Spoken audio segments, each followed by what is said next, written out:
How to scan QR code in Alight Motion. So there are two things that you can do to scan or upload a QR code on Alight Motion. So say for example you would like to scan a QR code to log into your Alight Motion account. What you want to do first is just to head to your App Store or even to your Google Play Store. In here, what you need to do is just to download any preferred QR code scanner that you would like to use.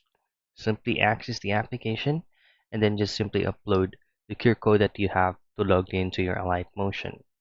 The same goes with any of the projects that you have in Alight Motion.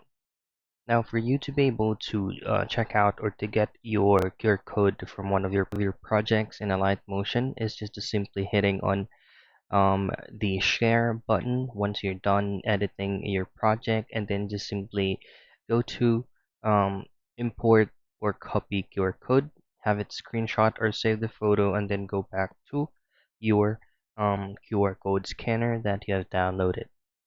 And those are the things that you can do for you to be able to scan a QR code in Alight Motion.